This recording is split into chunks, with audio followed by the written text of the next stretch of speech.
Friends, നമ്മളിന്ന് എടുക്കുന്നത് Kerala PSCയിൽ മുൻകാലത്ത് workshop related ആയിട്ടുള്ള കുറച്ച് ക്വസ്റ്റ്യൻസ്, അതിൻ്റെ ആൻസേഴ്സും പിന്നെ അതിൻ്റെ റിലേറ്റഡ് ആയിട്ട് വരുന്ന കുറച്ച് ടോപ്പിക്സ്, അതാണ് ഇപ്പം ഇന്ന് ഡിസ്കസ് ചെയ്യുന്നത്. അപ്പോൾ അതിൽ ഫസ്റ്റ് ക്വസ്റ്റ്യൻ നമുക്ക് നോക്കാം. The try squares is used to, അതിൻ്റെ ഓപ്ഷൻസ് വായിക്കാം. Check the squareness, check the flatness, mark line at 90 degree to the edge of work piece, all the above. പിന്നെ കറക്റ്റ് ആൻസർ വരുന്നത് all the above ആണ്. So try square എന്ന് പറഞ്ഞാൽ നമുക്കറിയുന്ന എന്തൊരു scale ഉണ്ടാവും, കണ്ടോ, ഇവിടെ ഒരു സ്കെയിലും അതിനോട് ഒരു സ്റ്റോക്കും ഉണ്ടാവും. അപ്പോൾ 90 ഡിഗ്രി ആയിരിക്കും അതിൻ്റെ ആംഗിൾ. അപ്പോൾ നമുക്കിത് വെച്ച് നമുക്ക് എന്ത് ചെയ്യാം, വർക്ക് പീസിൻ്റെ സ്ക്വയർനെസ് ചെക്ക് ചെയ്യാം, ഫ്ലാറ്റ്നെസ് ചെക്ക് ചെയ്യാം, പിന്നെ 90 ഡിഗ്രി ആണോ എന്നുള്ളത് നമുക്ക് ചെക്ക് ചെയ്യാം. അതുകൊണ്ട് തന്നെ ഓപ്ഷൻ ഡി ആണ് അതിൻ്റെ കറക്റ്റ് ആൻസർ. ഇനി അടുത്ത question, calipers are classified to their options joints and thickness, thickness and width, joints and legs, leg and width. അതിൻ്റെ കറക്റ്റ് ആൻസർ എന്ന് പറഞ്ഞാൽ ജോയിൻറ്റ്സ് ആൻഡ് ലെഗ്സ് ആണ്. സോ കാലിപ്പേഴ്സ് ഏതൊക്കെ ഉണ്ട് നമുക്കറിയാം. Outside caliper, inside caliper, jenny caliper എന്നൊക്കെ കേട്ടിട്ടുണ്ട് അല്ലേ. അപ്പോൾ അതിനെ ക്ലാസിഫൈ ചെയ്യുന്നത് എന്ത് ക്രൈറ്റീരിയയിലാണ്? ജോയിൻറ്റ്സിൻ്റെ ലെഗ്സിൻ്റെ അടിസ്ഥാനത്തിലാണ് അതിനെ ക്ലാസിഫൈ ചെയ്യുന്നത്. അപ്പോൾ നമുക്കിവിടെ കാണാം 4 കാലിപ്പേഴ്സ്, നമ്മൾ സാധാരണ വർക്ക്ഷോപ്പിൽ യൂസ് ചെയ്യുന്ന 4 കാലിപ്പേഴ്സാണ്. Jenny calliper, divider, inside caliper, outside calliper. ഇത് എന്തിനൊക്കെയാണ് നമ്മൾ യൂസ് ചെയ്യുന്നത്? ഔട്ട്സൈഡ് കാലിപ്പർ എന്ന് പറഞ്ഞാൽ എക്സ്റ്റേണൽ ഡയമീറ്റേഴ്സ് എടുക്കാനാണ്. ഇൻസൈഡ് കാലിപ്പർ എന്ന് പറഞ്ഞാൽ ഇൻറ്റേർണൽ ഡയമീറ്റർ എടുക്കാനാണ്. അപ്പോൾ ഇവിടെ എന്ന് പറഞ്ഞാൽ ഇത് ഈ ഔട്ട്സൈഡ് കാലിപ്പറും ഇൻസൈഡ് കാലിപ്പർ എന്ന് പറഞ്ഞാൽ സെക്കൻഡറി മെഷർമെൻ്റ് ആണ്, അതായത് പ്രൈമറി അല്ല. നമുക്ക് അവിടെ നിന്ന് തന്നെ നമുക്ക് അളവ് കണ്ടെത്താൻ കഴിയില്ല. നമുക്ക് എന്താ ചെയ്യണം, ഈ ഒരു അളവ് എടുത്തിട്ട് നമ്മൾക്ക് സ്റ്റീൽ റൂളിൽ പോയിട്ട് നമുക്ക് കമ്പയർ ചെയ്യുമ്പോഴാണ് നമുക്കതിൻ്റെ അളവ് കിട്ടുന്നത്. ഓക്കെ, അപ്പോൾ അത് ഒരു സെക്കൻഡറി മെഷർമെൻ്റ് ആണ് ഈ ഔട്ട്സൈഡ് ഇൻസൈഡ് കാലിപ്പേഴ്സ്. പിന്നെ ഡിവൈഡർ എന്ന് പറഞ്ഞാൽ നമുക്കൊരു നിശ്ചിതമായിട്ടുള്ള ഒരു ഡയമെൻഷൻ കോപ്പി ചെയ്യാൻ യൂസ് ചെയ്യുന്ന സാധനമാണ് ഡിവൈഡർ. പിന്നെ വരുന്നത് ജെന്നി കാലിപ്പറാണ്. ജെന്നി കാലിപ്പർ വളരെ ഇമ്പോർട്ടൻ്റ് ആണ് PSCയിൽ, കാരണം ഒരുപാട് ക്വസ്റ്റ്യൻസ് അങ്ങനെ വരലുണ്ട്. അപ്പോൾ അതിൻ്റെ മറ്റ് പേരുകൾ എന്ന് പറഞ്ഞാൽ hermaphrodite or odd leg caliper. Okay, അത് പറഞ്ഞാൽ ഒരു നിശ്ചിത ഡയമെൻഷൻ നമുക്ക് സ്ക്രൈബ് ചെയ്ത് പോകാൻ വേണ്ടിയിട്ടാണ് നമ്മൾ യൂസ് ചെയ്യുന്നത്. ഇപ്പോൾ ഫോർ എക്സാമ്പിൾ ഒരു 30 mm എടുക്കുകയാണെങ്കിൽ ആ 30 mm ഇവിടെ നമുക്ക് എടുക്കും, കണ്ടോ, ഈ ഒരു ദൂരം 30 mm ആക്കും. എന്നിട്ട് ഈ ഭാഗം നമ്മൾ വർക്ക് പീസിൻ്റെ എഡ്ജിൽ വെച്ചിട്ട് ഈ ഒരു സ്ക്രൈബ് ചെയ്യുന്ന ആ ഒരു കൂർത്ത ഭാഗം കൊണ്ട് നമ്മൾ എന്താക്കും, സ്ക്രൈബ് ചെയ്ത് ഇങ്ങനെ പോകും. അപ്പോൾ നമുക്ക് ആ ഒരു നിശ്ചിത ഡയമെൻഷൻ സ്ക്രൈബ് ചെയ്ത് പോകാൻ പറ്റും. ഇനി അടുത്ത ക്വസ്റ്റ്യൻ എന്ന് പറഞ്ഞാൽ which is used to cut external threads on cylindrical work piece. അപ്പോൾ അതിന് 4 ഓപ്ഷൻസ് പറഞ്ഞാൽ tap and wrench, pipe wrench, spanner, die and stock. Correct answer എന്ന് പറഞ്ഞാൽ ഡൈ ആൻഡ് സ്റ്റോക്ക് ആണ്. അപ്പോൾ എക്സ്റ്റേണൽ ത്രെഡ്സ് സിലിണ്ടറിക്കൽ വർക്ക് പീസിന് മുകളിൽ ഉണ്ടാക്കാൻ നമ്മൾ യൂസ് ചെയ്യുന്നത് ഡൈ ആൻഡ് സ്റ്റോക്ക് ആണ്. അപ്പോൾ അതിനൊരു എക്സ്പ്ലനേഷൻ നമുക്ക് നോക്കാം. ഇതാണ് ഡൈ ആൻഡ് സ്റ്റോക്ക് ഇവിടെ കാണിച്ചിരിക്കുന്നത്. അപ്പോൾ ഈ ഒരു സ്ലോട്ടിൽ ഇവിടെ ത്രെഡ്സ് അവിടെ ഉണ്ടാകും. ഓക്കെ, അപ്പോൾ നമുക്ക് ആ നിശ്ചിത ഡയമീറ്ററിൻ്റെ ഡൈ ആണ് ഇപ്പോൾ ഇവിടെ കാണിച്ചിരിക്കുന്നത്. അതിൻ്റെ ത്രെഡ് ഇതിൻ്റെ ഉള്ളിൽ ഉണ്ടാകും. നമ്മൾ എന്താകും വെച്ചാൽ ഒരു വർക്ക് പീസ് ഈ ഒരു സ്ലോട്ടിൽ നമ്മൾ പ്ലേസ് ചെയ്തിട്ട് ഈ 2 ഹാൻഡിൽ കൊണ്ട് നമ്മൾ അതിനെ തിരിച്ചു കഴിഞ്ഞാൽ ഒരു ത്രെഡ് അവിടെ ഫോം ആയിട്ട് വരും. അപ്പോൾ എന്താവും, ആ ഒരു എക്സ്റ്റേണൽ വർക്ക് പീസിൻ്റെ പുറത്ത് നമുക്ക് ത്രെഡ്സ് ഉണ്ടാക്കാൻ കഴിയും. ഇനി ടാപ്പ് ആൻഡ് റഞ്ച് എന്ന് പറഞ്ഞാൽ ഒരു ഇൻറ്റേർണൽ ത്രെഡ് ഉണ്ടാക്കാൻ നമ്മൾ യൂസ് ചെയ്യുന്നതാണ് tap and wrench. It is use to create internal threads. അപ്പോൾ ഇവിടെ എന്ന് പറഞ്ഞാൽ ഒരു ഹോളോ ആയിട്ടുള്ള ഒരു വർക്ക് പീസിൻ്റെ ഉള്ളിൽ ഒരു ഹോളോ ആയിട്ടുള്ള ഒരു ഹോൾ ഉണ്ടാകും. ആ ഹോളിൻ്റെ ഉള്ളിലേക്ക് ഈ ഒരു ടാപ്പ് ആൻഡ് റഞ്ചിൻ്റെ മെയിൽ പാർട്ട് നമ്മൾ ഇൻസേർട്ട് ചെയ്തിട്ട് ഈ 2 ഹാൻഡിൽ കൊണ്ട് തിരിച്ചു കഴിഞ്ഞാൽ എന്ത് ക്രിയേറ്റ് ചെയ്യും, ഒരു ഇൻറ്റേർണൽ ത്രെഡ് അവിടെ ക്രിയേറ്റ് ചെയ്യും. അതാണ് ടാപ്പ് ആൻഡ് റഞ്ചിൻ്റെ യൂസ്. പിന്നെ നമുക്കറിയാം പൈപ്പ് റഞ്ച് എന്ന് പറഞ്ഞാൽ നമുക്ക് ഈ പൈപ്പ്സ്, സിലിണ്ടറിക്കൽ പൈപ്പ്സും, സിലിണ്ടറിക്കൽ മാത്രമല്ല സ്ക്വയർ ആയിട്ടുള്ള പൈപ്പാണെങ്കിൽ ഹോൾഡ് ചെയ്യാനും നമുക്ക് അഴിച്ചെടുക്കാനും അതുപോലെ ടൈറ്റ് ചെയ്യാനൊക്കെ യൂസ് ചെയ്യുന്ന സാധനമാണ് പൈപ്പ് റഞ്ച്. പിന്നെ സ്പാനോ നമുക്കറിയുന്ന കാര്യമാണ്. നട്ട് ആൻഡ് ബോൾട്ടൊക്കെ നമുക്ക് ടൈറ്റ് ചെയ്യാനും യൂസ് ചെയ്യുന്നതാണ് സ്പാനർ. ഇനി അടുത്ത question, which punch is used for locating drilling holes. Okay, അതിന് 4 options: centre punch, dot punch, prick punch, hollow punch. അതിൻ്റെ കറക്റ്റ് ആൻസർ എന്ന് പറഞ്ഞാൽ സെൻറ്റർ പഞ്ചാണ്. ഇപ്പോൾ ലൊക്കേറ്റിംഗ് ഡ്രില്ലിംഗ് ഹോൾസ് എന്ന് പറഞ്ഞാൽ നമ്മളിപ്പോൾ ഡ്രില്ല് ചെയ്തുകൊണ്ടിരിക്കുമ്പോൾ ഒരു മെറ്റീരിയലിൻ്റെ മുകളിൽ നമ്മളിപ്പോൾ ഒരു ഡ്രിൽ ബിറ്റ് വെച്ച് നമ്മൾ ഹോൾ ഡ്രിൽ ചെയ്യാൻ തുടങ്ങിക്കഴിഞ്ഞാൽ യൂഷ്വലി നമ്മൾ കാണുന്ന ഒരു ഫിനോമിന ഉണ്ട്, എന്താണെന്ന് വെച്ചാൽ തെന്നി മാറിപ്പോകും. നമ്മൾ ആ ഒരു ഉദ്ദേശിച്ച പോയിന്റിൽ നിന്ന് തെന്നി മാറിപ്പോകും. തെന്നി മാറാതിരിക്കാൻ വേണ്ടി നമ്മൾ എന്താക്കും, ഈ സെൻറ്റർ പഞ്ച് വെച്ചിട്ട് ഹാമർ വെച്ചിട്ട് ഒരു അടി അവിടെ അടിച്ചു വെക്കും. അപ്പോൾ എന്തുണ്ടാവും, ഒരു ചെറിയൊരു കുഴി അവിടെ ഫോം ചെയ്തിട്ടുണ്ടാവും. അതിലേക്ക് നമ്മൾ ഡ്രിൽ ബിറ്റ് ഇൻസേർട്ട് ചെയ്തിട്ട് ഡ്രില്ല് ചെയ്ത് കഴിഞ്ഞാൽ പിന്നെ അത് തെന്നി മാറില്ല. അപ്പോൾ അതാണ് ഈ ലൊക്കേറ്റിംഗ് ഡ്രില്ലിംഗ് ഹോൾസ് എന്ന് പറയുന്നത്. അതുപോലെ നമുക്ക് ഇവിടെ PSCയിൽ സ്ഥിരമായി ചോദിക്കുന്ന അതിൻ്റെ പഞ്ചിൻ്റെ ആംഗിൾസ് ചോദിക്കാറുണ്ട്. അതാണ് ഇവിടെ പറഞ്ഞത്. സെൻറ്റർ പഞ്ചിൻ്റെ ആംഗിൾ എന്ന് പറഞ്ഞാൽ 90 ഡിഗ്രിയാണ്, 90 ഡിഗ്രി. ഡോട്ട് പഞ്ചിൻ്റെ ആംഗിൾ 60 ഡിഗ്രി. എന്തിനാണെന്ന് വെച്ചാൽ to deepen the lines marked by scriber. ഇപ്പോൾ സ്ക്രൈബർ കൊണ്ട് നമ്മൾ ജെൻ്റലി ഒരു മാർക്ക് വരച്ച് വെച്ചിട്ടുണ്ടാവും, അതൊന്ന് ഡീപ്പൻ ചെയ്യാനാണ് ഡോട്ട് പഞ്ച് യൂസ് ചെയ്യുന്നത്. പ്രിക് പഞ്ച് ആംഗിൾ ആണെങ്കിൽ 30 ഡിഗ്രി. അതെന്തിനാണെന്ന് വെച്ചാൽ ലൈറ്റർ ഷീറ്റ്സ് നമ്മൾ യൂസ് ചെയ്യുന്നതാണ് പ്രിക് പഞ്ച്. അപ്പോൾ ഈ ആംഗിൾ ഒന്ന് മനസ്സിൽ വെക്കണം, അത് എപ്പോഴെപ്പോഴും ചോദിക്കുന്നൊരു ക്വസ്റ്റ്യനാണ്. ഇനി അടുത്ത ക്വസ്റ്റ്യൻ എന്ന് പറഞ്ഞാൽ which file is used to bring the material to accurate size with a high degree of finish? 4 option: smooth file, second cut file, rasp cut file, dead smooth file. അപ്പോൾ അവിടെ കറക്റ്റ് ആൻസർ എന്ന് പറഞ്ഞാൽ dead smooth ഫയലാണ്. അപ്പോൾ അതായത് നമ്മളൊരു material file ചെയ്യുന്ന സമയത്ത് അതിൻ്റെ ആക്യുറേറ്റ് സൈസിൽ കൊണ്ടുവരാൻ വേണ്ടി നമ്മൾ യൂസ് ചെയ്യുന്ന ഫയൽ ഏതാണെന്നാണ് ചോദ്യം. അപ്പോൾ അത് ഡെഡ് സ്മൂത്ത് ഫയലാണ്. ഇപ്പോൾ ഡെഡ് സ്മൂത്ത് ഫയൽ എന്ന് പറഞ്ഞാൽ നമുക്ക് വളരെ ക്ലോസ് ആയിരിക്കും അതിൻ്റെ ടീത്ത്സ്. നമുക്കൊന്ന് ഇവിടെ നോക്കിക്കഴിഞ്ഞാൽ മനസ്സിലാകും. ഡെഡ് സ്മൂത്ത് ഫയൽ എന്ന് പറഞ്ഞാൽ 100 ടീത്ത് പെർ ഇഞ്ച്, ഒരു ഇഞ്ചിൽ 100 ടീത്ത് ഉണ്ടാകും. സ്മൂത്ത് ഫയലാണെങ്കിൽ 60 ടീത്ത്, സെക്കൻഡ് കട്ട് 36, അങ്ങനെ കുറഞ്ഞു വരും. കുറഞ്ഞ് വരുന്നതിനനുസരിച്ചിട്ട് അത് റഫാവും. ഓക്കെ, അവസാനമാണ് ഈ റഫ് കട്ട് ഫയൽ വരുന്നത്. അപ്പോൾ 20 ടീത്ത് ഉണ്ടാവുള്ളൂ. കൂടുതൽ മെറ്റീരിയൽ റിമൂവ് ചെയ്യും, ആക്യുറസി കുറവായിരിക്കും, പക്ഷേ കൂടുതൽ മെറ്റീരിയൽ റിമൂവ് ചെയ്യാൻ പറ്റും. ഓക്കെ, അപ്പോൾ ഈ ഇതൊക്കെ ഒന്ന് പഠിക്കുന്ന നോക്കുക. Bastard file, rough cut. ബസ്റ്റാർഡൊക്കെ റഫിൽ വരുന്ന സാധനമാണ്, സ്മൂത്ത് അല്ലാതെ. ഈ ഡെഡ് സ്മൂത്തൊക്കെയാണ് നമ്മൾ ഒന്ന് ആക്യുറേറ്റ് ആക്കാൻ വേണ്ടിയിട്ട് ലാസ്റ്റ് നമ്മൾ ഫയൽ ചെയ്യുന്ന സാധനങ്ങളാണ് ഈ രണ്ടെണ്ണം. പിന്നെ വരുന്നൊരു ക്വസ്റ്റ്യനാണ് ഈ റാസ്പ് കട്ട് ഫയൽ. ഇത് 2-3 പ്രാവശ്യം വന്നൊരു ചോദ്യമാണ്. റാസ്പ് കട്ട് ഫയൽ എന്തിനാണ് യൂസ് ചെയ്യുക, എന്ത് മെറ്റീരിയൽ റിമൂവ് ചെയ്യാനാണ് യൂസ് ചെയ്യുക? ഇപ്പോൾ വുഡ്. ഓക്കെ, ഒരു പ്രാവശ്യം വന്നാൽ വുഡ് നമ്മൾ എന്തുകൊണ്ടാണ് ഫയൽ ചെയ്യുക? എന്നിട്ട് 4 ഓപ്ഷൻ തരും, അതിൽ റാസ്പ് കട്ട് ഫയൽ ആയിരിക്കും അതിൻ്റെ കറക്റ്റ് ആൻസർ. ഇനി അടുത്തത്, while grinding metal particles are get clogged into the grinding wheel, the process is called. Okay, അപ്പോൾ ക്വസ്റ്റ്യൻ എന്നത് പ്രോസസ്സ് എന്നാണ്. ശരിക്കും പ്രോസസ്സല്ല, അതൊരു ഫീനോമിന, അതൊരു സംഭവിക്കുന്ന ഒരു കാര്യമാണത്. അത് നമ്മളതിൽ ചെയ്യുന്നതല്ല, അതൊരു സംഭവിച്ചുകൊണ്ടിരിക്കുന്ന ഒരു കാര്യമാണ്. അപ്പോൾ എന്താണെന്ന് വെച്ചാൽ നമ്മൾ ഗ്രൈൻഡ് ചെയ്തുകൊണ്ടിരിക്കുമ്പം മെറ്റൽ പാർട്ടിക്കിൾസ് ഈ ഒരു ഗ്രൈൻഡിങ് വീലിൻ്റെ ഉള്ളിലോട്ടേക്ക് ഇങ്ങനെ കയറി നിൽക്കുക. അപ്പോൾ അതൊരു ഡിസഡ്വാൻറ്റേജ് ആണ്. പിന്നെ നമുക്ക് ഗ്രൈൻഡിങ് പ്യുവറായി നമുക്ക് നടത്താൻ പറ്റില്ല. ആ ഒരു ഫിനോമിന എന്താണെന്നാണ് ചോദിച്ചത്. ക്വസ്റ്റ്യൻ ഇങ്ങനെയാണ് അവർ ടൈപ്പ് ചെയ്തത്. ഓക്കെ, അപ്പോൾ 4 ഓപ്ഷൻസ് പറഞ്ഞാൽ ലോഡിങ്, ഗ്ലേസിങ്, ഡ്രസ്സിങ്, ഡ്രോയിങ്. അതിൻ്റെ കറക്റ്റ് ആൻസർ എന്ന് പറഞ്ഞാൽ ലോഡിങ് ആണ്. അപ്പോൾ ലോഡിങ് എന്ന് പറഞ്ഞാൽ ആ ഒരു നമ്മൾ ഗ്രൈൻഡ് ചെയ്യാൻ ഉദ്ദേശിച്ച മെറ്റലിൻ്റെ പാർട്ടിക്കിൾസ് ഉള്ളോട്ടേക്ക് ഗ്രൈൻഡിങ് വീലിന് ഉള്ളോട്ട് കയറി കിടക്കുക, അതാണ് ലോഡിങ്. അതിൻ്റെ എക്സ്പ്ലനേഷനാണ്. ഇപ്പോൾ ഇത് ലോഡിങ് നമുക്ക് മനസ്സിലായി. ഇപ്പോൾ ഗ്ലേസിങ് എന്ന് പറഞ്ഞാൽ എന്താണ്? It is a condition of grinding wheel in which cutting edges or the face of the wheel takes a glass like appearance. ഇപ്പോൾ നമ്മൾ ബൈക്കൊക്കെ യൂസ് ചെയ്യുന്നല്ലോ. ഇപ്പോൾ ബൈക്കിൽ നമ്മൾ കുറേ കാലം ഓടിച്ച് ടയറൊക്കെ എന്താവും, ടയറൊക്കെ ഒരു കണ്ണാടി പോലെ, അതിന് ഗ്രിപ്പെല്ലാം പോയി ഒരു കണ്ണാടി പോലെ നമ്മൾ പറയും. ഓക്കെ, അപ്പോൾ അത് നമുക്കൊരു ഡിസഡ്വാൻറ്റേജ് അല്ലേ? അതുപോലെ തന്നെ ഇവിടെയും, അതായത് കുറേ കാലം യൂസ് ചെയ്തിട്ട് അതിൻ്റെ ഷാർപ്പ് എഡ്ജസൊക്കെ, ഗ്രൈൻഡിങ് വീലിൻ്റെ ഷാർപ്പ് എഡ്ജസൊക്കെ പോയിട്ട് കണ്ണാടി പോലെ ആവും. അതാണ് ഗ്ലേസിങ് എന്ന് പറയുന്നത്. അപ്പോൾ ഈ ലോഡിങ്ങും ഗ്ലേസിങ്ങും ഡിസഡ്വാൻറ്റേജസ് ആണ്. അതിനെ ശരിയാക്കി എടുക്കുന്ന മെയിൻ്റെനൻസ് പ്രൊസീജിയേഴ്സാണ് ഈ ഡ്രോയിങ്ങും ഡ്രസ്സിങ്ങും. ഇപ്പോൾ ഡ്രോയിങ് എന്ന് പറഞ്ഞു കഴിഞ്ഞാൽ it is done on a grinding wheel to make its outer periphery concentric. ആ വീലിൻ്റെ സെൻറ്ററിന് കോൺസെൻട്രിക് ആയിട്ട് തിരിയാൻ വേണ്ടിയിട്ട് നമ്മൾ ചെയ്യുന്ന കാര്യമാണ് ഡ്രോയിങ്. ഓക്കെ, ചിലപ്പോൾ ചെറിയ ചാർട്ട് ഉണ്ടാവും ഗ്രൈൻഡിങ് വീലിന്, അതൊക്കെ റെഡിയാക്കി കൊണ്ടുവരുന്ന ആ ഒരു പ്രൊസീജിയറാണ് ഡ്രോയിങ് എന്ന് പറയുന്നത്.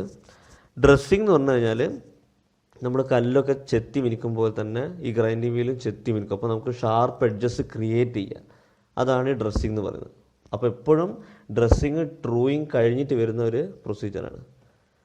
Next question, function of flux is to prevent corrosion, to helps molten solder to flow easily to required place, promote better joint, all of the above. അപ്പോൾ അതിൻ്റെ കറക്റ്റ് ആൻസർ പറഞ്ഞാൽ ഓൾ ഓഫ് ദി അബോവ് ആണ്. അപ്പോൾ flux എന്ന് പറഞ്ഞാൽ നമ്മൾ solder ചെയ്യുന്ന സമയത്ത് നമ്മളൊരു ബ്രൗൺ പശ പോലത്തെ ഒരു സംഗതി ഉണ്ടാവും, അതാണ് ഫ്ലക്സ് എന്ന് പറയുന്നത്. ഇപ്പോൾ ഫ്ലെക്സ് നമ്മൾ കൊടുത്തു കഴിഞ്ഞാൽ, ഫ്ലെക്സ് ഇല്ലാണ്ട് നമുക്ക് സോൾഡർ ചെയ്യാം. ഫ്ലെക്സ് നിർബന്ധമായിട്ടുള്ളൊരു സാധനമല്ല, ഫ്ലെക്സ് ഇല്ലാണ്ട് നമുക്ക് സോൾഡർ ചെയ്യാം. പക്ഷേ ആ ഫ്ലെക്സ് ഉപയോഗിച്ച് കഴിഞ്ഞാൽ കൊറോഷൻ റെസിസ്റ്റൻ്റ് ആയിരിക്കും ആ ജോയിൻറ്റ്. പിന്നെ നമ്മളത് യൂസ് ചെയ്യുമ്പോൾ മോൾട്ടൺ സോൾഡർ ഈസിലി ആയിട്ട് അതിലേക്ക് ഫ്ലോ ചെയ്യാൻ ഈ ഫ്ലെക്സ് സഹായിക്കും. പിന്നെ ഒരു പ്രൊമോട്ട് ബെറ്റർ ജോയിൻറ്റ്, അതായത് ഒരു നല്ല സ്ട്രോങ് ജോയിൻറ്റ് ഫ്ലെക്സ് ഉണ്ടാക്കും. Next question, which tongs are used for holding bars vertically?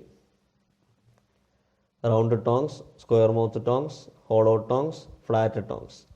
അതിൻ്റെ കറക്റ്റ് ആൻസർ റൗണ്ട് ടോങ്സ് ആണ്.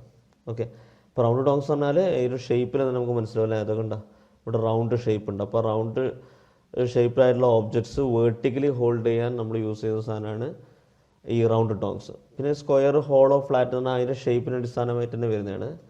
അതിൻ്റെ എക്സ്പ്ലനേഷൻ ആണ് പറഞ്ഞത്. സ്ക്വയർ മൗത്ത് ടോങ്സ് ആണെങ്കിൽ സ്ക്വയർ സൈസ് ആയിട്ടുള്ള സ്ക്വയർ ഹോട്ട് മെറ്റൽസ് നമുക്ക് ഗ്രിപ്പ് ചെയ്യാൻ സഹായിക്കും. ഹോളോ ടോങ്സ് എന്ന് ഉദ്ദേശിക്കുന്നത് എന്താ വെച്ചാൽ നമുക്ക് ഈ ടോങ്സിൻ്റെ ഇവിടെ ഈ ഒരു ഭാഗം ഒരു ഹോളോ പാർട്ടായിരിക്കും.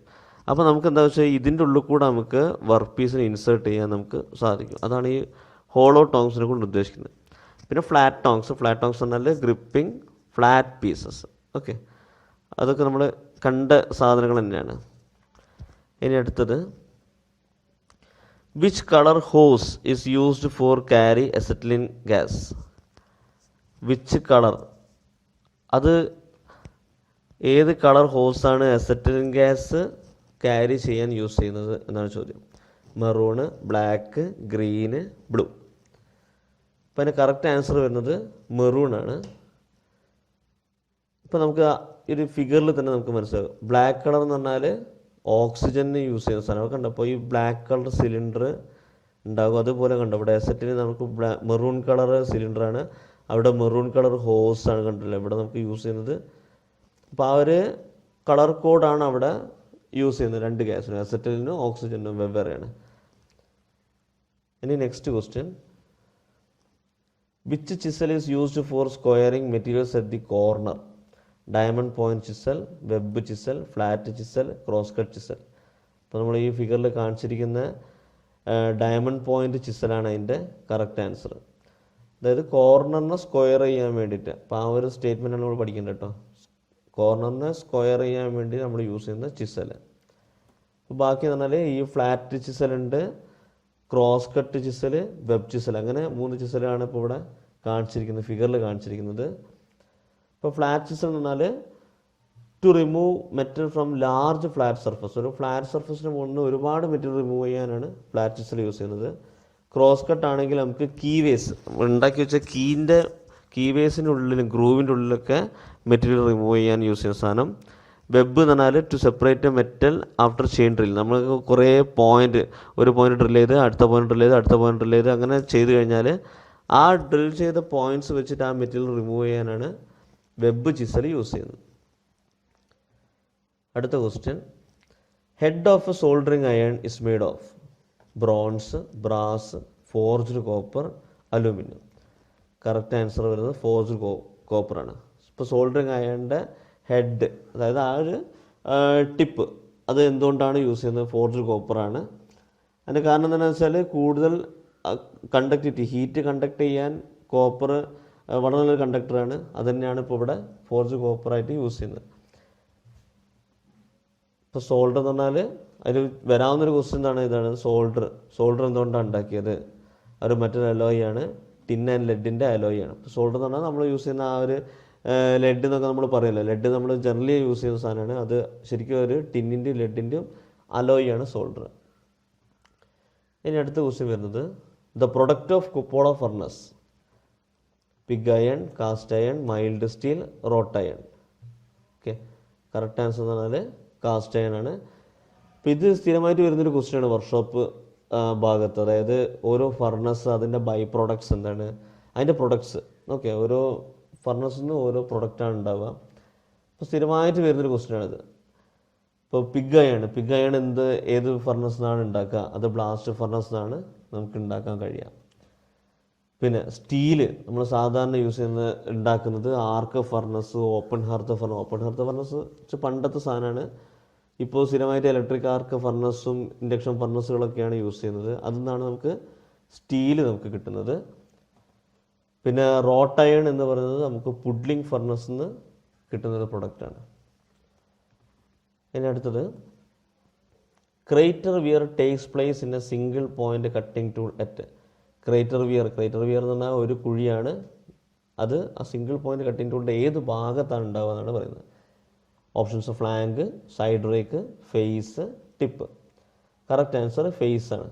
അപ്പോൾ നമുക്ക് ഇതിൻ്റെ ഒരു കട്ടിംഗ് ടൂൾ ജോമെട്രി നോക്കുകയാണെങ്കിൽ നമുക്ക് ഓരോ പാർട്ട് ഉണ്ടാവും. കണ്ടോ, ഇവിടെ ഷാങ്ക് ഉണ്ട്, side cutting edge, face, end cutting edge, flank, heel എന്നൊക്കെ പറഞ്ഞിട്ട്. ഓക്കെ, അപ്പോൾ നമുക്ക് ഇത് എവിടെയാണ് വരുന്നത്? ഫേസിലാണ് വരുന്നത് അല്ലേ. ഫേസ് എന്ന് പറഞ്ഞാൽ ഈ ഒരു ഭാഗം കണ്ടോ. അപ്പോൾ ഇവിടെ ഈ ഒരു ഭാഗത്തൊരു കുഴി ആയിപ്പോവും, അതിനാണ് നമ്മൾ ക്രേറ്റർ വിയർ എന്ന് പറയുന്നത്. അതുപോലെ ഇമ്പോർട്ടൻ്റ് ആണ് നമുക്കിവിടെ ഇതിൻ്റെ ആംഗിൾസ്. ഒരു ആംഗിൾസ് ഉണ്ട്, side rake angle, end cutting edge angle. Okay, അപ്പോൾ അതൊക്കെ ഈ ഇപ്പോൾ ഇവിടെ പറഞ്ഞാൽ ഫേസും ഫ്ലാങ്കും തമ്മിൽ ഉണ്ടാക്കുന്ന എൻഡ് കട്ടിംഗ് എഡ്ജ് ആംഗിൾ. അപ്പോൾ നമുക്ക് അങ്ങനെ പറയാൻ പറ്റും. അപ്പോൾ ഈ ആംഗിൾസും അതിൻ്റെ പാർട്സും വളരെ ഇമ്പോർട്ടൻ്റ് ആണ്. എപ്പോഴെപ്പോഴും ചോദിക്കുന്ന ഒരു ചോദ്യമാണ് ഈ കട്ടിംഗ് ടൂളിൻ്റെ ജോമെട്രി ബേസ് ചെയ്തിട്ടുള്ള ക്വസ്റ്റ്യൻസ്. അപ്പോൾ ഇവിടെ next question, the arbor of the milling machine is used to hold. ഇസ്ന്നാണ് ഇവിടെ ഉള്ളത് കേട്ടോ. Is used to hold cutting tool, spindle, work piece, mandrel. അപ്പോൾ മില്ലിംഗ് മെഷീൻ്റെ മുകളിലുള്ളൊരു ആർബർ എന്ന് പറഞ്ഞൊരു മെമ്പർ ഉണ്ട്. അത് എന്ത് ഹോൾഡ് ചെയ്യാനാണ് യൂസ് ചെയ്യുന്നത്? ആ 4 ഓപ്ഷനാണ് തന്നിരിക്കുന്നത്. അതിൻ്റെ കറക്റ്റ് ആൻസർ എന്നാൽ കട്ടിംഗ് ടൂളാണ്. ഓക്കെ, അപ്പോൾ ഇവിടെ മില്ലിംഗ് മെഷീൻ്റെ മുകളിൽ നമ്മൾ നോക്കിക്കഴിഞ്ഞാൽ ഈ ഭാഗം, ഈ ഒരു പച്ച കൊണ്ട് ഹൈലൈറ്റ് ചെയ്തൊരു ഭാഗമാണ് ആർബർ എന്ന് പറയുന്നത്. ഇപ്പോൾ ഇതാ ഈ സംഗതി. ഓക്കെ, ഒരു ഹൊറിസോണ്ടൽ മെമ്പർ, അതാണ് ആർബർ. ഇതാണ് ആർബർ, കണ്ടില്ലേ? ഇവിടെ ഞാൻ ഹൈലൈറ്റ് ചെയ്തിട്ടുണ്ട്. ഈ സംഗതിയാണ് ആർബർ. ഈ ആർബറിൻ്റെ മുകളിൽ ഈ പെർപെൻഡിക്കുലറായി നിൽക്കുന്ന, വെർട്ടിക്കലായി നിൽക്കുന്ന സാധനമാണ് കട്ടിംഗ് ടൂള്, അതായത് മില്ലിംഗ് കട്ടർ. മില്ലിംഗ് കട്ടർ നമുക്ക് അറിയാം, സൈഡ് കട്ടർ ഉണ്ട്, പിന്നെ എൻഡ് കട്ടർ, അങ്ങനത്തെ കുറേ മില്ലിംഗ് കട്ടേഴ്സ് നമ്മൾ കണ്ടിട്ടുണ്ട്. അതൊക്കെ നമ്മൾ ആർബറിൻ്റെ മുകളിലാണ് മൗണ്ട് ചെയ്യുന്നത്. അപ്പോൾ ഇവിടെ എന്ന് പറഞ്ഞാൽ ഈ ആർബറിന് നമുക്ക് റൊട്ടേഷൻ കൊടുത്തു കഴിഞ്ഞാൽ നമുക്ക് ഈ ഒരു കട്ടിംഗ് ടൂളിന് റൊട്ടേഷൻ കിട്ടും. അത് നമുക്ക് ഈ വർക്ക് പീസിൻ്റെ മുകളിൽ കൊടുത്തു കഴിഞ്ഞാൽ അവിടെ മെഷീനിങ് നടക്കും. ഓക്കെ, അപ്പോൾ ആർബർ എന്ന് പറഞ്ഞാൽ കട്ടിംഗ് ടൂൾ ഹോൾഡ് ചെയ്യുന്ന ഒരു മെമ്പറാണ്. Next, lead screw with half nut in a lathe free to rotate in both direction has Whitworth thread, V thread, buttress thread, acme thread. Lead സ്ക്രൂവിൽ വരുന്ന rotate in both direction rotate ചെയ്യുന്ന screw ഏത് type ത്രെഡാണെന്നാണ് ചോദിക്കുന്നത്. Correct answer acme ത്രെഡാണ്. അപ്പോൾ ഇവിടെ വരുന്ന കുറച്ച് ക്വസ്റ്റ്യൻസ് ആണ്. ആക്മെ ത്രെഡിൻ്റെ ആംഗിൾ ഉണ്ടോ? ആക്മെ ത്രെഡിൻ്റെ ആംഗിൾ 29 ഡിഗ്രി. ഒരുപാട് പ്രാവശ്യം PSC ചോദിച്ച ഒരു ക്വസ്റ്റ്യൻ ആണ്. ആക്മെ ത്രെഡിൻ്റെ ആംഗിൾ എത്രയാണ്? 29 ഡിഗ്രി. അത് തെറ്റരുത്. ആക്മെ ത്രെഡിൻ്റെ ആംഗിൾ 29 ഡിഗ്രി. പിന്നെ വിറ്റ്വർത്ത് ത്രെഡ് ആണെങ്കിൽ അതിന് ആംഗിൾ 55 ഡിഗ്രി ആയിരിക്കും. വി ത്രെഡ് ആണെങ്കിൽ 60 ഡിഗ്രി ആയിരിക്കും. അതുപോലെ ബട്ടർസ് ത്രെഡ് ആണെങ്കിൽ 45 ഡിഗ്രി ആയിരിക്കും. അപ്പോൾ ഈ ബട്ടർസ് ത്രെഡിന് വളരെ ഇമ്പോർട്ടൻ്റ് ആണ്. അതായത് great force required only in one direction. ഒരു ഡയറക്ഷനിലേക്ക് മാത്രം ഒരു ലാർജർ ഫോഴ്സ് ട്രാൻസ്മിറ്റ് ചെയ്യാൻ കഴിയുന്ന ത്രെഡാണ് ബട്ടർസ് ത്രെഡ്. അപ്പോൾ അതിൻ്റെ ത്രെഡ് ഫോമിനെ കണ്ടറിയാം. നമുക്ക് ഈ ഒരു ഭാഗം സ്ട്രെയിറ്റ് ആയിരിക്കും, ഈ ഒരു ഭാഗമാണ് അതിന് ആംഗിൾ ഉണ്ടാവുക. ഓക്കെ, അപ്പോൾ ഒരു ഡയറക്ഷനിൽ അതിങ്ങനെ പിടിച്ചിരിക്കും, ഭയങ്കര ഫ്രിക്ഷൻ ആയിരിക്കും ഉണ്ടാവുക. അപ്പോൾ അതിൻ്റെ ആംഗിൾസ് ഒന്നും കൂടെ നോക്കാം. ആക്മെ ത്രെഡ് 29 ഡിഗ്രിയാണ്, Whitworth 55 degree, V thread 60 degree, buttress ആണെങ്കിൽ 45 degree. Next question, from the following which term is connected with shaping machine? Gear cutting mechanism, quick return mechanism, lead screw mechanism, half nut mechanism. Correct answer എന്നാൽ quick return mechanism ആണ്. അപ്പോൾ എന്താണ് quick return mechanism? Quick return mechanism പറഞ്ഞാൽ നമുക്ക് ഷേപ്പറിൻ്റെ മുകളിൽ നമുക്ക് ഇതാണ് ഈ ക്വിക്ക് റിട്ടേൺ മെക്കാനിസം ആണ് ഇവിടെ കാണിച്ചത്. ഇതാണ് ഷേപ്പറിൻ്റെ ഒരു ഭാഗം. അതായത് ഇവിടെ സ്ട്രോക്ക്, ഇവിടെ നിന്ന് ഇങ്ങനെ ടൂള് റെസിപ്രോക്കേറ്റ് ചെയ്യും. ഓക്കെ, അപ്പോൾ ഈ റെസിപ്രോക്കേറ്റ് ചെയ്യുമ്പോൾ ഫോർവേഡ് സ്ട്രോക്കിൽ ഇവിടെ നിന്ന് ഇങ്ങോട്ടേക്ക് കട്ടിങ് നടക്കും. അത് നോർമൽ സ്പീഡിൽ നടക്കും. അതാണ് ഇവിടെ പറഞ്ഞത്. In shaper the movement of ram which holds the work piece is done by quick return mechanism. Here forward stroke is carried out in normal speed. അത് കട്ടിങ് വരുന്ന ഒരു സ്ട്രോക്കാണ്. തിരിച്ച് വരുമ്പോൾ അത് ക്വിക്ക്ലി റിട്ടേൺ ചെയ്യും. ക്വിക്ക്ലി നമുക്ക് റിവേഴ്സ് ചെയ്യണം, കാരണം അവിടെ കട്ടിങ് നടക്കുന്നില്ല. അതിന് വേണ്ടിയുള്ളൊരു അറേഞ്ച്മെൻ്റ് ആണ് ഇവിടെ കാണിച്ചത്. കണ്ടോ? അപ്പോൾ ഇവിടെ നിന്ന് നമുക്ക് റൊട്ടേഷൻ പോവുകയാണെങ്കിൽ ഈ ഒരു പോയിന്റ് മുതൽ ഇങ്ങനെ റൊട്ടേറ്റ് ചെയ്ത് ഇവിടം വരെയാണ് നമ്മളുടെ ഫോർവേഡ് സ്ട്രോക്ക്. തിരിച്ച് ഇങ്ങോട്ടേക്ക് വരുമ്പോൾ കണ്ട ചെറിയൊരു ആംഗിൾ മാത്രമേ ഉള്ളൂ. അപ്പോൾ ആ ചെറിയ ആംഗിളിൽ എന്തെത്തണം, ഈ ടൂൾ ഇങ്ങോട്ടേക്ക് എത്തണം. അതാണ് ക്വിക്ക് റിട്ടേൺ മെക്കാനിസം കൊണ്ട് ഉദ്ദേശിക്കുന്നത്. ഓക്കെ, ഇപ്പോൾ ബാക്കി ഇവിടെ ലീഡ് സ്ക്രൂ മെക്കാനിസം, ഹാഫ് നട്ടൊക്കെ നമുക്ക് ലെയ്ത്തിൽ യൂസ് ചെയ്യുന്ന സാധനങ്ങളാണ്. ഓക്കെ, ഇനി അടുത്തത് least count of vernier bevel protractor is 0.5 mm, 1 degree, 5 minutes, 5 seconds. ഇപ്പോൾ ബിവൽ പ്രൊട്ടാക്ടറിൻ്റെ ലീസ്റ്റ് കൗണ്ട് എത്രയെന്നാണ് ചോദിച്ചത്. അതിൻ്റെ കറക്റ്റ് ആൻസർ എന്ന് പറഞ്ഞാൽ 5 minutes. ഇപ്പോൾ ബിവൽ പ്രൊട്ടാക്ടറാണിത്. ഇപ്പോൾ ബിവൽ പ്രൊട്ടാക്ടർ എന്ന് പറഞ്ഞു കഴിഞ്ഞാൽ നമുക്ക് 5 minutes എന്നൊക്കെ പറഞ്ഞാൽ അതൊരു ഡിഗ്രി, നമുക്കൊരു ആംഗിൾ മെഷർമെൻറ്റിൻ്റെ ഒരു യൂണിറ്റാണ് ഇവിടെ 5 minutes എന്ന് പറയുന്നത്. അപ്പോൾ അതുകൊണ്ട് തന്നെ ബിവൽ പ്രൊട്ടാക്ടർ എന്ന് പറഞ്ഞാൽ ഒരു ആംഗിൾ മെഷർ ചെയ്യുന്ന സാധനമാണ്. നമുക്കിപ്പോൾ 0.5 mm, അതുപോലെ എന്ന് പറഞ്ഞാൽ ലീനിയർ മെഷർമെൻ്റ് ആണ് ഈ 0.5 mm ഒക്കെ. ഇപ്പോൾ ബിവൽ പ്രൊട്ടാക്ടർ എന്ന് പറഞ്ഞാൽ അത് ആംഗിൾ മെഷർ ചെയ്യുന്നതാണ്. ഓക്കെ, ഇവിടെ bevel protractor is a precision instrument meant for measuring angles to an accuracy of 5 minutes. അതുപോലെ നമ്മൾ ചോദിക്കുന്ന 2 ക്വസ്റ്റ്യൻസ് ആണിത്. Least count of micrometer. Micrometer എന്ന് പറഞ്ഞാൽ നമ്മളുടെ സ്ക്രൂ ഗേജ് എന്നൊക്കെ നമ്മൾ പറയും, അത് ആ സാധനമാണ്. അതിൻ്റെ ലീസ്റ്റ് കൗണ്ട് പറഞ്ഞാൽ 0.01 mm ആണ്. Least count of vernier caliper എന്ന് പറഞ്ഞാൽ 0.02 mm ആണ്.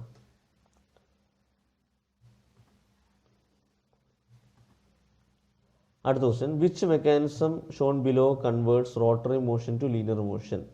വേം ഗിയർ ഉണ്ട്, ബിവൽ ഗിയർ ഉണ്ട്, സ്പർ ഗിയർ ഉണ്ട്, റാക്ക് ആൻഡ് പിനിയൻ ഉണ്ട്. ഓക്കെ, അപ്പോൾ അതിൽ ഏതാണ് റോട്ടറിയിൽ നിന്ന് ലീനിയറിലേക്ക് കൺവേർട്ട് ചെയ്യുന്നതെന്നാണ് പറയുന്നത്. അതിൻ്റെ കറക്റ്റ് ആൻസർ എന്ന് പറഞ്ഞാൽ റാക്ക് ആൻഡ് പിനിയൻ ആണ് correct answer. Option D, rack and pinion. നമ്മൾ കണ്ടിട്ടുണ്ട്, നമ്മൾ ഈ വൈപ്പറിലൊക്കെ യൂസ് ചെയ്യുന്നതൊക്കെ റാക്ക് ആൻഡ് പിനിയൻ ആണ്. അപ്പോൾ അതിന് പറഞ്ഞാൽ പിനിയൻ ഇങ്ങനെ റൊട്ടേറ്റ് ചെയ്യുകയാണ് ചെയ്യുക. റാക്ക് ഇവിടെ horizontal two and fro motion ഉണ്ടാക്കും. അപ്പോൾ അതാണ് ആ ഒരു റോട്ടറി ടു ലീനിയർ എന്ന് പറയുന്നത്.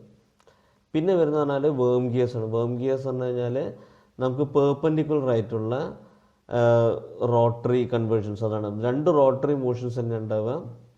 അപ്പോൾ അതിൽ വേം ഗിയേഴ്സ് പറഞ്ഞാൽ connecting 2 non coplanar non intersecting shafts. ഇങ്ങനെയൊക്കെ ചോദ്യം വരും കേട്ടോ. Which gears are used for connecting 2 non coplanar non intersecting shaft? അപ്പോൾ അത് വേം ഗിയർ ആണ്. സ്പർ ഗിയർ നമ്മൾ സാധാരണ കാണുന്നത് തന്നെ 2 ഷാഫ്റ്റ് ഡിഫറെൻറ്റ് റൊട്ടേഷനിലേക്ക് ഡിഫറെൻറ്റ് ഡയറക്ഷനിലേക്ക് റൊട്ടേറ്റ് ചെയ്യാനാണ് സ്പർ ഗിയേഴ്സ് യൂസ് ചെയ്യുന്നത്. ബിവൽ ഗിയർ ഇത് നമ്മൾ സാധാരണ ഡിഫറൻഷ്യലിൽ കാണുന്ന സംഗതിയാണ്. അതായത് 90 ഡിഗ്രി ഡയറക്ഷൻ റൊട്ടേഷൻ ചേഞ്ച് ചെയ്യാനാണ് ബിവൽ ഗിയേഴ്സ് യൂസ് ചെയ്യുന്നത്. നമ്മൾ ഡിഫറൻഷ്യലൊക്കെ കണ്ടിട്ടുണ്ടാവില്ലേ. അപ്പോൾ നമുക്ക് എഞ്ചിൻ്റെ ഉള്ളിൽ നിന്ന് ഒരു ക്രാങ്ക് ഷാഫ്റ്റ് വഴി ഒരു ട്രാൻസ്മിഷൻ ലൈന് വരും, അത് റൊട്ടേറ്റ് ചെയ്യും. അത് വീലിലേക്ക് പാസ് ചെയ്യണമെങ്കിൽ 90 ഡിഗ്രി നമുക്ക് ആ റൊട്ടേഷൻ ചേഞ്ച് ചെയ്യണം. അതിനാണ് നമ്മൾ ബിവൽ ഗിയേഴ്സ് യൂസ് ചെയ്യുന്നത്. അടുത്ത question 19. The caliper used to measure the width of the slot. ഒരു സ്ലോട്ടിൻ്റെ വിഡ്ത്ത് മെഷർ ചെയ്യാൻ. Jenny caliper, inside caliper, outside caliper, beam compass. അപ്പോൾ നമ്മൾ കുറച്ച് മുന്നേ നമ്മൾ പഠിച്ചിട്ടേ ഉള്ളൂ. അത് കറക്റ്റ് ആൻസർ ഇൻസൈഡ് കാലിപ്പറാണ്. ഇപ്പോൾ വിഡ്ത്ത് സ്ലോട്ട് എന്ന് പറഞ്ഞാൽ എന്താ? സ്ലോട്ട് കീവേ എന്നൊക്കെ പറഞ്ഞാൽ ഇൻറ്റേർണലായിട്ട് വരുന്ന ഒരു ഹോള് അല്ലെങ്കിൽ ഒരു കീവേ ആണ്. അപ്പോൾ അവിടെ നമുക്ക് ഇൻസൈഡ് കാലിപ്പർ വെച്ചിട്ടേക്ക് നമ്മൾ ചെക്ക് ചെയ്യാം. ഓക്കെ, അപ്പോൾ ഇവിടെ ഇതാണ് സ്ലോട്ട്, കണ്ടില്ലേ? ഇതാണ് സ്ലോട്ട്. ആ സ്ലോട്ടിൻ്റെ ഈ ഒരു മെഷർമെൻറ്റ്, ഇവിടെ ഒരു മെഷർമെൻറ്റ് നമുക്ക് എടുക്കണം. അപ്പോൾ അവിടെ ഇൻസൈഡ് കാലിപ്പർ വെച്ചിട്ട് നമ്മൾ ആ 2 കാലിപ്പേഴ്സിൻ്റെ ലെഗ്സ് നമുക്കിവിടെ ഈ 2 ഭാഗത്ത് മുട്ടി വെച്ചിട്ട് അത് സ്റ്റീൽ റൂൾ വെച്ച് കമ്പയർ ചെയ്ത് കഴിഞ്ഞാൽ അതിൻ്റെ മെഷർമെൻറ്റ് നമുക്ക് കിട്ടും. ഓക്കെ, ഈ last question. The part of the hammer to which the handle is fastened. ഹാമറിൻ്റെ ഏത് പോർഷനിലേക്കാണ് ഹാൻഡിൽ ഫാസ്റ്റൻ ചെയ്ത് വെച്ചത്? അതാണ് ചോദ്യം. അതിൽ options cheek, head, wedge, eye hole. ഇതൊക്കെ ഹാമറിൻ്റെ പാർട്സാണ്. നമുക്ക് ഫിഗർ കാണും, അപ്പോൾ മനസ്സിലാകും. അതിൻ്റെ കറക്റ്റ് ആൻസർ എന്ന് പറഞ്ഞാൽ ഐ ഹോളാണ്. ഓക്കെ, അപ്പോൾ ഇതാണ് ഹാമറിൻ്റെ പാർട്സ്. ഓക്കെ, അപ്പോൾ അടിക്കുന്ന ഭാഗം അതാണ് ഫേസ്. ഇവിടെ മറ്റേ ഭാഗം എന്ന് പറഞ്ഞാൽ പീൻ അല്ലെങ്കിൽ ക്ലോ, അതായത് മറുപുറം. ആണിയൊക്കെ വലിച്ചു വീരാനൊക്കെ ഉപയോഗിക്കുന്നതൊക്കെ മറുപുറത്താണ് ഇതൊക്കെ നമ്മൾ ഫിക്സ് ചെയ്ത് വെക്കുക. ഇതാണ് ഹെഡ്. ഇവിടെ ഈ ഹൈലൈറ്റ് ചെയ്താണ് ഐ, കണ്ടോ, ഇതാണ് ഐ. അപ്പോൾ ആ ഐയിലേക്കാണ് ഈ ഹാൻഡിൽ വന്നിട്ട് ഫിറ്റ് ചെയ്യുന്നത്. ഈ ഭാഗം ചീക്ക്, ഈ ഒരു ഫേസ്, ആ ഫേസിനെ നമ്മൾ ചീക്ക് എന്ന് പറഞ്ഞത്. ഇപ്പോൾ ഈ ഫേസ് പറഞ്ഞാൽ അടിക്കുന്ന ഭാഗമാണ്. ഇപ്പോൾ ഇതിൻ്റെ ഒരു അതാണ് ചീക്ക് എന്ന് പറയുന്നത്. പിന്നെ ഇത് ഹാൻഡിൽ, ഇവിടെ ഗ്രിപ്പ്. ഓക്കെ, അപ്പോൾ അത്രയാണ് ഇന്നത്തെ ഒരു പോർഷൻ. മെക്കാനിക്കൽ PSCക്ക് നമുക്ക് വർക്ക്ഷോപ്പ് ബേസ് ചെയ്ത് വരുന്ന ഒരു 20 ക്വസ്റ്റ്യൻസാണ് നമ്മളിന്ന് ഡിസ്കസ് ചെയ്തത്. നിങ്ങളിന്ന് ഈ വീഡിയോ കണ്ട് 1-2 പ്രാവശ്യം കാണുക, അപ്പോൾ നിങ്ങൾക്ക് ഏതാണ്ട് ഒരു ഐഡിയ കിട്ടും. അപ്പോൾ അടുത്ത വീഡിയോസ് വരുമ്പോൾ നിങ്ങൾക്ക് റിലേറ്റഡ് ആയിട്ടുള്ള ക്വസ്റ്റ്യൻസ് വരുമ്പോൾ ഒന്നുകൂടെ ഡീപ്പായിട്ട് പഠിക്കാം. ഈ ഒരു വീഡിയോ നിങ്ങൾക്ക് ഇഷ്ടമായാൽ എന്തായാലും ലൈക്ക് ചെയ്യുക, നിങ്ങൾ കമൻറ്റ് ചെയ്യുക. വീഡിയോയിൽ ഇനി നമ്മൾ ഉൾപ്പെടുത്തേണ്ട കാര്യങ്ങളൊക്കെ കമൻറ്റ് ചെയ്യുക. അപ്പോൾ അത് ചാനലിൻ്റെ മുന്നോട്ടുള്ള യാത്രയ്ക്ക് ഒരു പ്രചോദനമാണ്. പിന്നെ നിങ്ങൾക്ക് വീഡിയോ ഇഷ്ടപ്പെട്ട് ഇത് ഉപകാരമാണെന്ന് തോന്നുകയാണെങ്കിൽ ഫ്രണ്ട്സുമായിട്ട് ഷെയർ ചെയ്യുക. മാക്സിമം ചാനലിന് ഗ്രോത്ത് നിങ്ങൾ കൂടുതൽ ഫ്രണ്ട്സുമായിട്ടൊക്കെ ഷെയർ ചെയ്യുക. പിന്നെ സബ്സ്ക്രൈബ് ചെയ്യാത്തവരുണ്ടെങ്കിൽ ജസ്റ്റ് ഒന്ന് സബ്സ്ക്രൈബ് ചെയ്യുക. നമ്മളെ വീഡിയോ അപ്ലോഡ് ആയി കഴിഞ്ഞാൽ നോട്ടിഫിക്കേഷൻ കിട്ടണമെന്നുണ്ടെങ്കിൽ ബെല്ലൈക്കൺ ഒന്ന് ക്ലിക്ക് ചെയ്യുക. അപ്പോൾ വീഡിയോ ഡെയിലി ചെയ്യണമെന്നാണ് നമ്മൾ പ്രതീക്ഷിക്കുന്നത്. സോ ബെല്ലൈക്കൺ ചെയ്തിട്ടില്ലെങ്കിലും പ്രശ്നമൊന്നുമില്ല, ഡെയിലി നമ്മൾ അപ്ഡേറ്റ് ചെയ്യുന്നതായിരിക്കും. നിങ്ങൾ ഫോളോ ചെയ്താൽ മതി. അപ്പോൾ സബ്സ്ക്രൈബ് ചെയ്യാത്തവർ ജസ്റ്റ് ഒന്ന് സബ്സ്ക്രൈബ് ചെയ്ത് സഹകരിക്കുക. Okay, thank you.